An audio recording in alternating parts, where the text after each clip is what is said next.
రాజమహేంద్రవరం స్థానిక గోదావరి గట్టు వద్ద గల వైఎంవిఏ హాల్ నందు సిఐటియు 12వ జిల్లా మహాసభలు సోమవారం ఘనంగా ప్రారంభమయ్యాయి. ఈ సందర్భంగా నిర్వహించిన ప్రారంభ సభలో ఏవి నాగేశ్వరరావు మాట్లాడుతూ ఇరాన్పై అమెరికా, ఇజ్రాయెల్ చేస్తున్న దురాక్రమణ గురించి వివరించారు. ఇరాన్ అధినేత ఖమేనీ హత్య, వెనుజులా అధ్యక్షులు మదురో అతని భార్యను అదుపులోకి తీసుకోవడం వంటి పరిణామాలు సామ్రాజ్యవాద దురహంకారాన్ని దర్పణం పడుతున్నాయని అన్నారు. ఇటువంటి పరిణామాలకు వ్యతిరేకంగా ప్రపంచంలో అనేక దేశాలు ప్రశ్నిస్తున్నాయని వివరించారు. ఈ కార్యక్రమంలో ఎస్టీఎఫ్ఐ జాతీయ కార్యదర్శి అరుణకుమారి, సిఐటియు జిల్లా ఉపాధ్యక్షులు టి అరుణ్, ఎస్ఎస్ మూర్తి, కేవీపీఎస్ జిల్లా కార్యదర్శి జె రాంబాబు, సిఐటియు జిల్లా అధ్యక్ష కార్యదర్శులు ఎం సుందరబాబు, బి పవన్, జిల్లా నాయకులు బి పూర్ణిమరాజు, టి తులసి, కర్రి రామకృష్ణ, కె బేబీరాణి, మాణిక్యాంబ, వెంకటలక్ష్మి, అన్నమణి, గట్టి కృష్ణ తదితరులు పాల్గొన్నారు. ఉత్సాహంగా పతాక ఆవిష్కరణ సిఐటియు తూర్పుగోదావరి జిల్లా 12వ మహాసభలు సోమవారం ఉదయం ఉత్సాహంగా ప్రారంభమయ్యాయి. ముందుగా జిల్లా అధ్యక్షులు ఎం సుందరంబాబు, అరుణ పతాక ఆవిష్కరణ చేశారు. ఈ కార్యక్రమంలో భాగంగా మహాసభకు ప్రతినిధులుగా హాజరైన ఎస్ సోమేశ్వరరావు, బి పూర్ణిమరాజు, వి రాంబాబులు గీతాలాపన చేశారు. జోహార్ కామ్రేడ్ లావరాజు గారికి, జోహార్ కామ్రేడ్ రాజురావు గారికి, జోహార్ కామ్రేడ్, జోహార్ అమరవీరులకు, జోహార్ అమరవీరులకు.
ఇప్పటిదాకా జరిగిన కార్యక్రమాలను సమీక్షించుకొని భవిష్యత్ కర్తవ్యాలను నిర్దేశించుకోవడానికి ఈ మహాసభని నిర్వహించుకుంటూ ఉన్నారు. గత మహాసభ నుంచి ఇప్పటిదాకా చూసుకుంటే కనుక తూర్పుగోదావరి జిల్లాలో మీరు అనేక పోరాటాలు, అనేక ఉద్యమాలు, సమ్మెలు నిర్వహించారు. మన అంగన్వాడీలు 42 రోజుల పాటు ఒక వీరోచితంగా పోరాటాలు నిర్వహించారు. అలాగే మున్సిపల్ వర్కర్స్ 17 రోజుల పాటు సమ్మెలు నిర్వహించారు. సమగ్ర శిక్షా ఉద్యోగులు 22 రోజుల పాటు సమ్మె నిర్వహించారు. ఇదే కాకుండా ఆశా రంగంలో అనేక పోరాటాలు ఈ కాలంలో మనం నిర్వహించాం. పరిశ్రమల్లో ప్రత్యేకించి పేపర్ మిల్లులో సుదీర్ఘకాలం పాటు కాంట్రాక్ట్ వర్కర్స్ సమ్మెలు నిర్వహించడం, వివిధ పరిశ్రమల్లో అనేక పోరాటాలు నిర్వహించడం, ఇవన్నీ కూడా జరిగాయి. ఈ నేపథ్యంలో మనం ఈ మహాసభని నిర్వహించుకుంటూ ఉన్నాం. సో ఈ పోరాటాలన్నింటి అనుభవాలు తీసుకుని రాబోయే కాలంలో మరింత పెద్ద ఎత్తున ఉద్యమించడానికి సిఐటియుని మరింతగా విస్తరింపజేయడానికి అవసరమైన కార్యాచరణని ఈ మహాసభ ద్వారా మీరు రూపొందించుకుని రాబోయే కాలంలో మరింతగా సిఐటి విస్తరణకి మీరందరూ కూడా కృషి చేస్తారని చెప్పి చెయ్యాలని చెప్పి కోరుతూ ఉన్నాం. ఏ నేపథ్యంలో మనం ఈ మహాసభల్ని నిర్వహించుకుంటూ ఉన్నాం చూస్తే కనుక ఈరోజు ప్రపంచవ్యాప్తంగా ఏదైతే పెట్టుబడిదారీ విధానానికి ఎదురు లేదని చెప్పారో అది సరైనది కాదు. అంతిమంగా పెట్టుబడిదారీ విధానం కాదు, సమాజంలో అందరూ కూడా సుఖ సంతోషాలతోటి జీవించగలిగే సమాజాన్ని నిర్మించుకున్నప్పుడే అందరి ప్రయోజనాలు నెరవేరుతాయనేది అర్థమవుతున్నది. ఈరోజు యుద్ధం జరుగుతూ ఉంది. అనేక మంది అనుకుంటూ ఉన్నారు ఇంకా ఈ రోజు కూడా యుద్ధానికి మనకి సంబంధం లేదు అని. ఇది వాస్తవం కాదు. యుద్ధం యొక్క ఏదైతే అమెరికా ఇజ్రాయిల్ కలిపి యుద్ధం చేస్తూ ఉన్నాయో ఆ యుద్ధ ప్రభావం మనందరి మీద కూడా పడుతూ ఉంది. యుద్ధం ప్రారంభమైంది, 1-2 రోజుల్లో ముగిస్తానని చెప్పి ఒక సామ్రాజ్యవాద దేశంగా ఉన్న అమెరికా భావించింది, అదే చెప్పింది. కానీ వాస్తవం ఏంటి? 45 రోజులు గడిచినా కానీ ఇరాన్ని తన గుప్పెట్లోకి తీసుకుని పని చెయ్యలేకపోయింది. ఇరాన్ తన ప్రతిఘటనని కొనసాగిస్తున్న పరిస్థితి. ఇంకా ఒప్పందం కుదిరింది, విరమణ అన్నారు. ఓ పక్క అది మాట్లాడుతూనే ఇంకొక దేశం మీద దాడి ప్రారంభించారు. కానీ ఇది ఇవాళ నేపథ్యం. సరే, యుద్ధ ప్రభావం కార్మిక వర్గం మీదే కాదు, దేశంలో ఉన్న ప్రజలందరి మీద కూడా పడింది. ఇవాళ మొట్టమొదట గ్యాస్ ధరలు పెరిగాయి. అది మన ఇళ్లలో వాడుకునే సిలిండర్ కావచ్చు, లేదా కమర్షియల్గా హోటల్స్లో వాడి సిలిండర్లు కావచ్చు. ఈ ధరలు పెరగడం వల్ల, స్టీల్ ధరలు ఇవన్నీ కూడా పెరగడం వల్ల భవన నిర్మాణ రంగంలో నిర్మాణాలు మందగించాయి, రియల్ ఎస్టేట్ రంగం స్తంభించింది. ఇది మరొక ప్రభావం.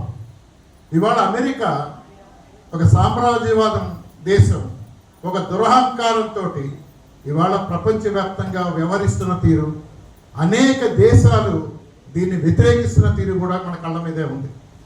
వెనిజులాకు చెందిన అధ్యక్షుడు మదురోని, వారి సతీమణి, ఇద్దరిని కూడా కిడ్నాప్ చేసి తీసుకెళ్ళిపోయిన పరిస్థితి.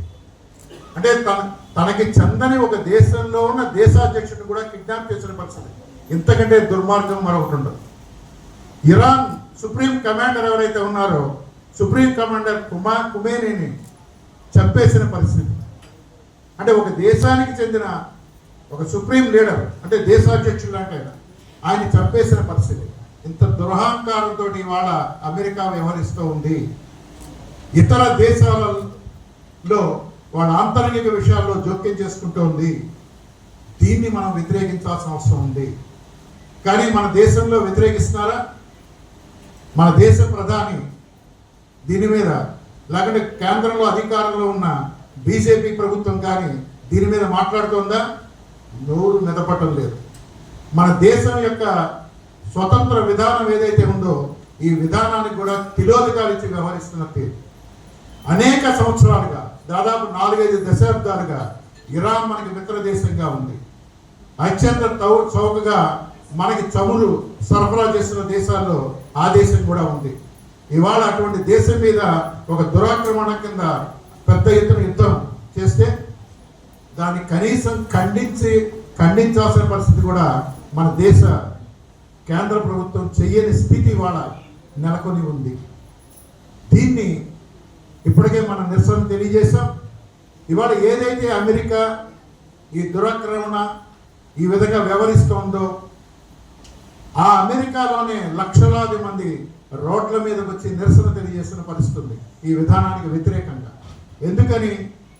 యుద్ధ ప్రభావం అమెరికాలో ఉన్న సామాన్య ప్రజానీకం మీద, అక్కడ ఉద్యోగాల మీద కూడా పడుతున్న పరిస్థితులు. అక్కడ ధరలు విపరీతంగా పెరిగాయి, ఆయిల్ ధరలు పెరిగాయి. దీనికి తోడు ఉద్యోగాలు కోల్పోతున్న పరిస్థితి ఉంది. యుద్ధానికి అయ్యే ఖర్చుల భారం అంతా కూడా అక్కడ ప్రజలు భరించాల్సిన పరిస్థితి ఉంది. దీంతో అమెరికాలోనే ఇవాళ ట్రంప్కి ఒక గడ్డు పరిస్థితి లాంటిది ఎదురవుతోంది. పెద్ద ఎత్తున నిరసనలు తెలియజేస్తున్న పరిస్థితి ఉంది. ఇది ఇవాళ